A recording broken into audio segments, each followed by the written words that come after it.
Nearly sold out in Leverkusen to see the home team take on SC Frieburg. Jupp Heynckes on the left and Robin Dutt on the right. Looking for 3 points for two lots of very different reasons. Leverkusen wanting to regain the top spot. They knew what Bayern Munich had done on the Saturday.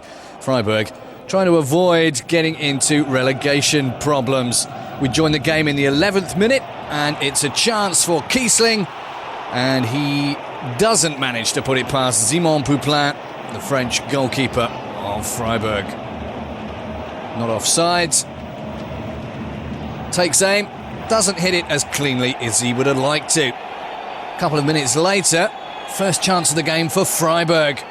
And very, very nearly a goal for Mo Idrissou, back from the African Cup of Nations. But René Adler denying him. The ball getting away a bit from Sami Hyypiä. The last three meetings between these two teams had all been won by Leverkusen 5-0 at the beginning of this season. On the half-hour mark, Leverkusen upping the pressure. Friedrich with the shot scored his first ever goal for Mainz against Freiburg. Jupp Heynckes looking calmly on. And then in the 36th minute, the levy had to break.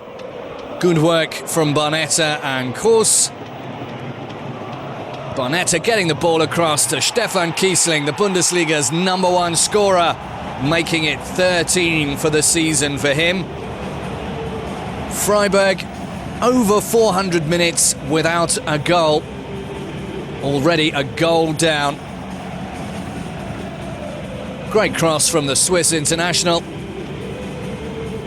Kiesling getting his header away between two defenders.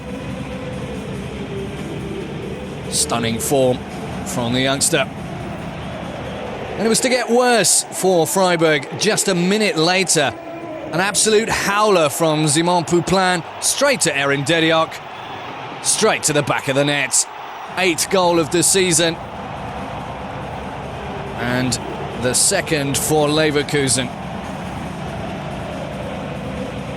Not one that the keeper will want to look at again. Scuffs his shot straight to the striker. Kiesling can't be offside because it's come from an opposing player. And no matter how many times you look at it, it's still an absolutely appalling mistake for the Freiburg #1. He hung his head in shame afterwards. And that is frustration pure. With 5 minutes to go before the break, Kroos's corner found Sami Hyypiä's head, and the Finn got his second goal in 2 games. And things were looking very black for Freiburg. A team that this season has been quite good away from home. 4 away wins. But they had a mountain to climb after the third goal went in from Hyypiä. Not a lot that Pouplin could do about that one. It was moving at some rate of knots. Robin Dutt realising that his team were in deep trouble. And just before the break, Leverkusen nearly got a 4th. This time, Heiko Butcher, the man stopping the ball. Plenty to photograph, plenty to see. The second half starting pretty much as the first had. A great effort from Toni Kroos.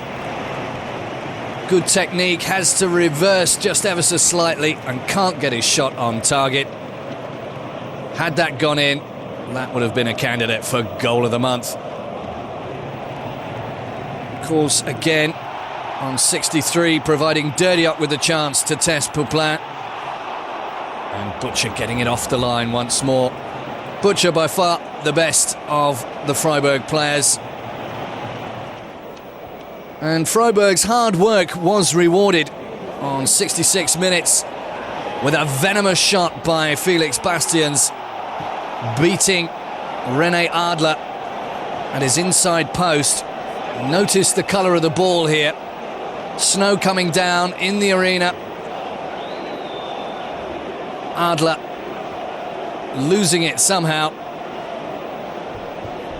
But he struck that with some force. That was the first ever Bundesliga goal for Felix Bastians. So after that, out came the orange balls. 5 minutes to play, Leverkusen taking it pretty casually. They'd done the work. They knew they were going to get 3 points out of this one. Robin Dutt realising that his team was going down at least 3-1. Final chance for Frieburg. Bastians and Adler saving in front of Jäger. Jupp Heynckes chasing a personal unbeaten record at the moment, dating back into last season when he was coach of Bayern Munich. Leverkusen chasing their 4th goal. The final shot of the game really coming from Renato Augusto. He'd been subbed on for the injured Arturo Vidal. But at the end of the game, a very comprehensive victory for Bayer Leverkusen. Jupp Heynckes really forming a very strong team out of the material that he's got. They can celebrate. Freiburg, on the other hand, will have to go looking for points to get out of that nasty situation down the bottom.